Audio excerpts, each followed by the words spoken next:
3 शेर मैं आपको तरन्नुम से कोशिश करता हूँ, क्योंकि अब ये मौसम तब्दील हो रहा है। मैं रामपुर में था तो कुछ था, दिल्ली आया कुछ और था, नागपुर आया तो कुछ और, तो 4 सफ़र तय करके आया, है ना।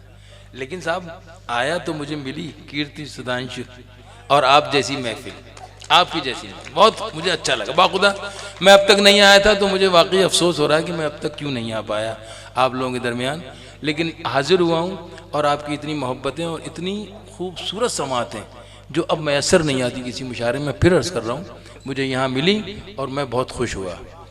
एक मीर का मिसरा है, बल्कि शेर ही है शायद, कि मेरे रोने की हकीकत जिसमें थी, एक मुद्दत तक वो कागज नम रहा।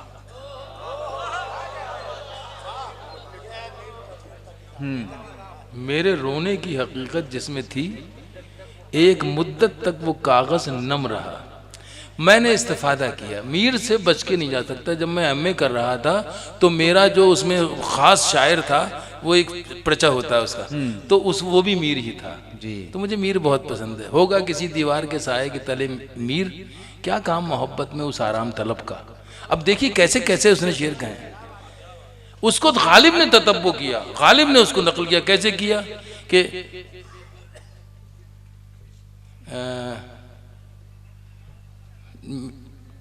गधा समझ के वो चुप था।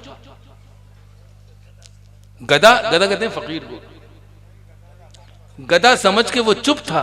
मेरी जो शामत आई, उठा और उठ के कदम मैंने पासबां के लिए। अब ये शेर गालिब का है, लेकिन मीर का शेर वहां से आप जोड़ें उसको कि होगा किसी दीवार के साए के तले मीर, क्या काम मोहब्बत में उस आराम तलब का।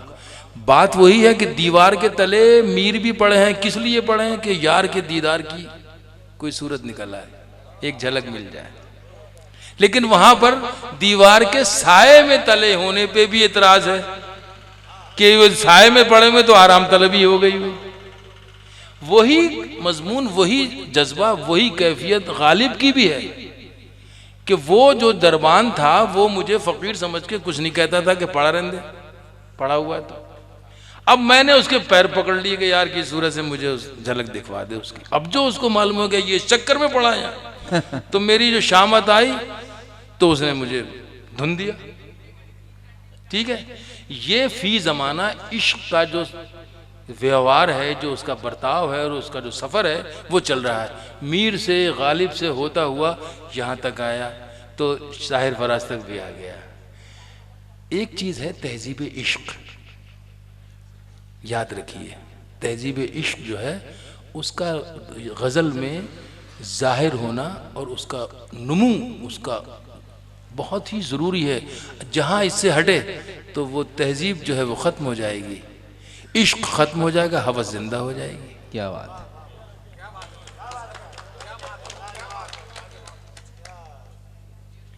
हवस जिंदा हो जाएगी। ठीक है, तो एक गज़ल फिर अल्लाह ने ताहिर को भी दिया इसी हवाले से।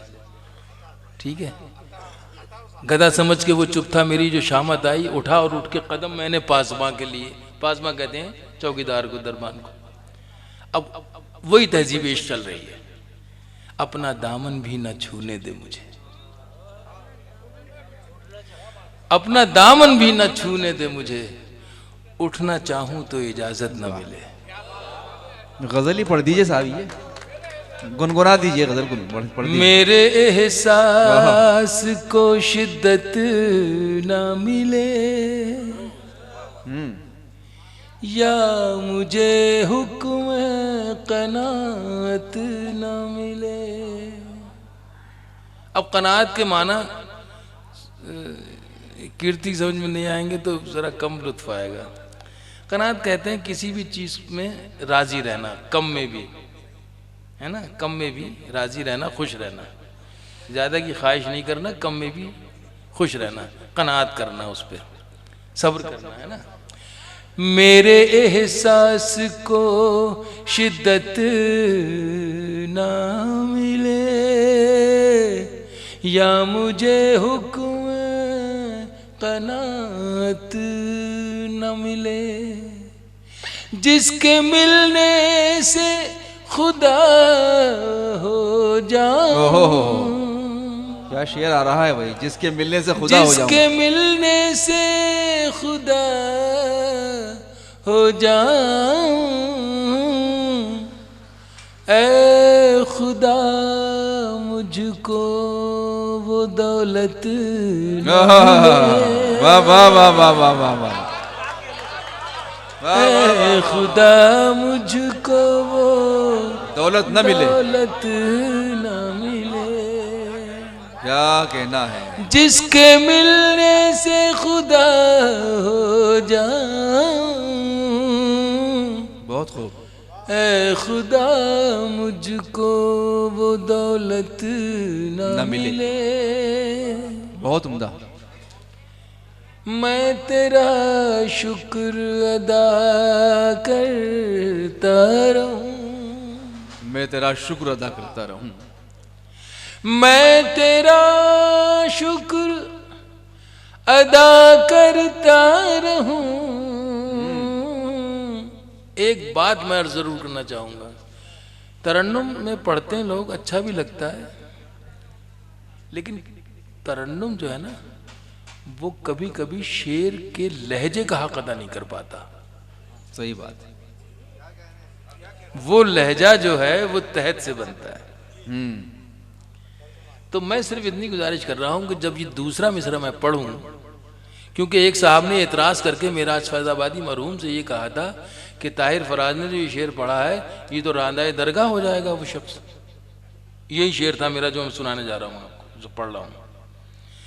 तो मेराज फैज़ाबादी ने उनसे फ़ोन पे कहा, वो पढ़े लिखे डॉक्टर थे बहराइच के, तो उनसे कहा कि डॉक्टर साहब ये बताइए कि क्या आपने इसके आगे सवालिया निशान लगा लिया है दूसरे मिसरे के आगे।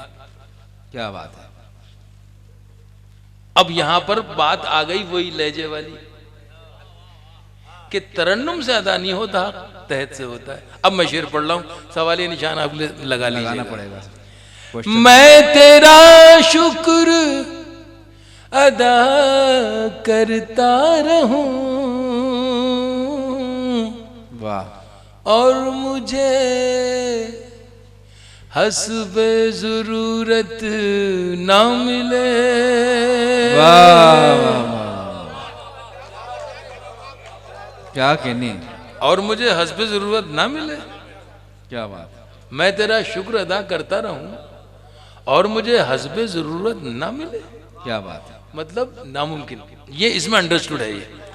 तो ये मैं अर्ज करूं कि तरन्नुम जो है वो बहुत अच्छा लगता है सुनने में भी, सुनाने में भी, लेकिन कोई शेर ऐसा होता है कि जिसका हक अदा नहीं होता।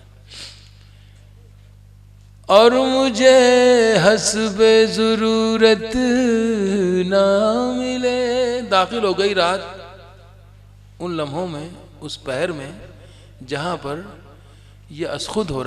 मैं भी नहीं कर रहा हूं और आप भी नहीं चाहते, लेकिन जो ये गज़ल का इंतखाब हो गया, शायद ये इबादत के और वही लम्हात हैं जिसमें दुआ की कबूलियत का एक मंज़र होता है या उसमें टाइम आ जाता है। इतना मसरूफ न कर,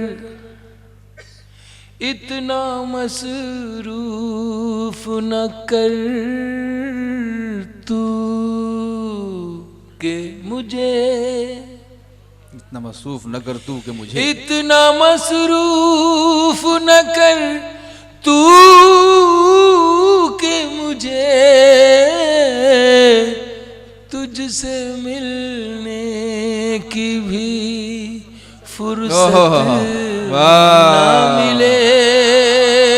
वाह वाह वाह वाह वाह वाह वाह वाह वाह। तुझसे मिलने की भी फुर्सत न मिले, फुर्सत ना मिले। वाह वाह वाह वाह। इतना मसरूफ न कर तू के मुझे तुझसे मिलने की भी फुर्सत ना मिले। अब वो शेर आ गया गजल का कि अपना दामन भी न छूने दे मुझे। बहुत उम्दा। अपना दामन भी न छूने दे मुझे। वाह। अपना दामन भी न छूने दे मुझे,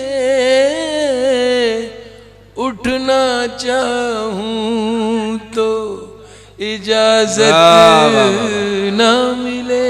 वाह वाह वाह वाह वाह वाह। उठना चाहूं तो इजाजत न मिले, इजाजत न मिले।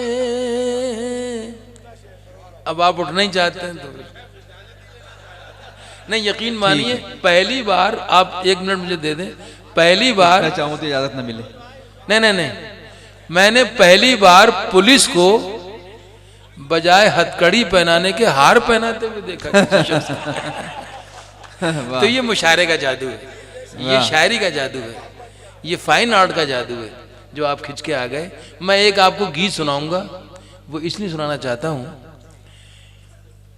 कि मैं दुष्यंत कुमार का बड़ा फैन हूं। उसका एक शेर है कि मैं जिसे ओढ़ता बिछाता हूं वो गजल आपको सुनाता हूं। तू किसी रेल सी गुजरती है, मैं किसी पुल सा थर थर आता हूं। क्या शायर था, और उसने सन 50 में समझिए ये शायरी की है। खैर, तो उसने अपने दीवचा में लिखा है कि वो लफ्ज़ियात, वो ज़बान जो फुटपाथ पे सुनी जाती है, बोली जाती है और महसूस की जाती है, जिसकी गर्मी और जिसकी मानवियत, मैं उसी का शायर हूँ। और वो ठीक है, कहाँ तो तय था चरागां हर एक घर के लिए, कहाँ चराग में असर नहीं शहर के लिए। अब वो उर्दू वाले शहर को शहर कह बोलें, मगर मफहूम तो पूरा हो रहा है, आपके पास मैसेज तो जा रहा है। ये मैं इसको इतना देना चाहिए, लिबर्टी देना चाहिए इतनी, क्यों साहब, इतनी लिबर्टी देना चाहिए। तो वो ऐसा शायर है जिसने ऐसी शायरी की उस वक्त जो लोग सोच भी नहीं सकते थे, और बड़े सलीके से की, गज़ल बना के कही। तो मैं एक उसी परंपरा, उसी संस्कारों को जीता हुआ यहाँ तक आया हूँ। मेरी दादी की दोस्त थी, उनको बुआ जी कहते थे, ये सच्ची बात है। मेरी दादी जब गेहूं और सरसों के फूलों की डाली और गेहूं की बाली लेके बुआ अपनी बहन के पास जाती थी मुबारकबाद देने, काश्तकारी और किसान लोग थे, और बुआ हमारे घर आती थी ईद पे सेवैयाँ। और तो वो संस्कार और वो परंपराएं और वो साझा विरासत मुझ तक पहुंची। मैं चाहता हूं मेरी विरासत जो मुझ तक पहुंची है उसमें सिर्फ और सिर्फ मोहब्बत की खुशबू है, उस आस्था की खुशबू है, उस प्यार की खुशबू है जो मेरे हिंदुस्तान को दुनिया भर से अलग और नुमायां करती है। मैंने दुनिया भी देखी, इंग्लैंड भी गया, अमेरिका भी गया, सब, लेकिन ये चीज़ कहीं नहीं मिलती। अब अगर उस पर कोई ज़र्ब लगाएगा, उसको कोई तोड़ना चाहेगा, तो क्या मुझे तकलीफ नहीं होगी? क्या मुझे इतना भी हक नहीं है कि मैं अपना दर्द बयान कर सकूं? मेरा ये गीत उसी दर्द की व्याख्या है जो मैं महसूस कर रहा हूं, और मुझे लगता है कि मैं यहाँ पर ये गीत इसलिए पढ़ना चाहता हूँ कि यहाँ की जो परंपरा मैंने देखी, यहाँ जो माहौल देखा, उसके बाद मुझे लगा कि हाँ, यहाँ वो लोग हैं जो उस परंपराओं को, उस संस्कार को, उस साझा विरासत के अमीन हैं और उसको जी रहे हैं। मैं इजाज़त चाहता हूँ। दिन वो भी क्या थे, वाह, दिन वो भी क्या थे, दिन वो भी क्या थे जब हम मिलकर देश में रहते थे। वाह, दिन वो भी क्या थे जब हम मिलकर देश में रहते थे। दिन वो भी क्या थे जब हम अपने देश में रहते थे। अपनी मिट्टी की खुशबू के, अपनी मिट्टी की खुशबू के परिवेश में रहते थे। दिन वो भी क्या थे जब हम ऐसे देश में रहते थे। क्या कहना। दादी की पहली रोटी जो गाय के नाम की होती, दादी की पहली रोटी जो गाय के नाम की होती, और अंतिम रोटी उनकी खाता था गली का मोती। क्या बात है। और अंतिम रोटी उनकी खाता था गली का मोती। नंदू भी ठीक समय पर दरवाजे पर आता था, अपने हिस्से का खाना वो भी तो पा जाता था। आंगन में दरवाजे पर बकरी पाली जाती थी, चूंटियों के बिल के अंदर शक्कर डाली जाती थी, शक्कर डाली जाती थी। आंगन में दरवाजे पर बकरी पाली जाती थी, चूंटियों के बिल के अंदर शक्कर डाली जाती थी, शक्कर डाली जाती थी। क्या बात। हम बच्चे ये सब करने के आदेश में रहते थे। दिन वो भी क्या थे जब हम ऐसे देश में रहते थे। दिन वो भी क्या थे जब हम ऐसे देश में रहते थे। क्या अपनी मिट्टी की खुशबू के परिवेश में रहते थे। दिन वो भी क्या थे जब हम ऐसे देश में रहते थे। क्या कहना है। वाह वाह वाह। वो घर का कच्चा आंगन और उस पे बरसता सावन। वाह। वो घर का कच्चा आंगन और उस पे बरसता सावन। हम भूल चुके हैं जब से मिल गए आधुनिक साधन। हम भूल चुके हैं जब से मिल गए आधुनिक साधन। एक मामूली सा बिछोना और छत पर जाकर सोना। एक मामूली सा बिछोना और छत पर जाकर सोना। किसी परी की कोई कहानी, किसी जिन्न का जादू टोना। किसी परी की कोई कहानी, किसी जिन्न का जादू टोना। दादी की कहानी वाले किरदारों में खो जाना। दादी की कहानी वाले किरदारों में खो जाना। और जाने कब चुपके से सुनते सुनते सो जाना। सुनते सुनते सो जाना। अब जाने आगे क्या होगा। अब जाने काफिया आ रहा है। अब जाने आगे क्या होगा। अब जाने आगे क्या होगा। पशु पेश में रहते थे। दिन वो भी क्या थे जब हम ऐसे देश में रहते थे। वाह।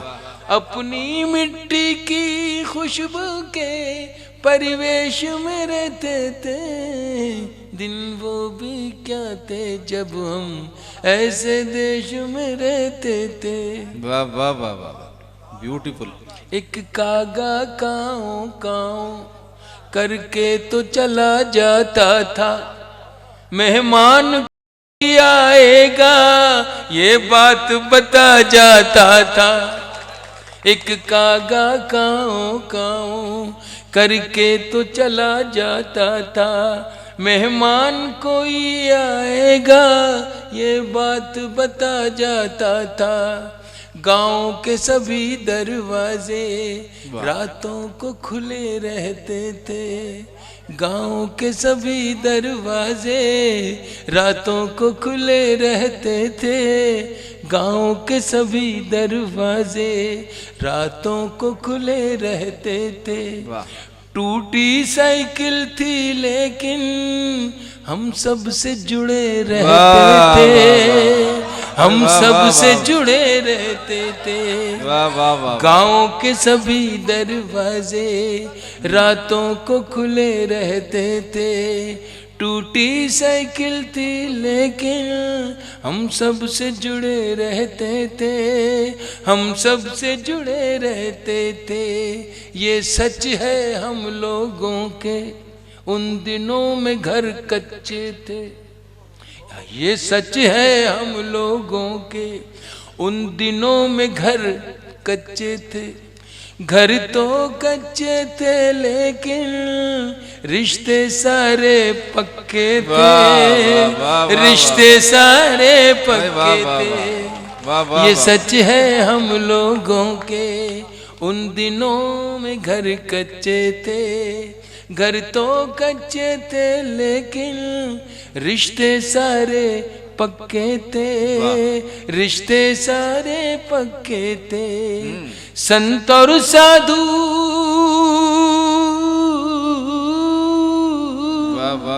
संत और साधु संसद में नहीं ऋषिकेश में रहते थे।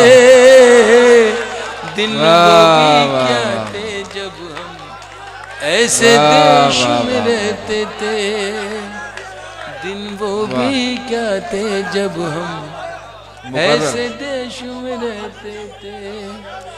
अपनी मिट्टी की खुशबू के परिवेश में रहते थे। दिन वो भी क्या थे जब हम ऐसे देश में रहते थे, अपने देश में रहते थे। वाह वाह वाह वाह वाह, क्या कहने।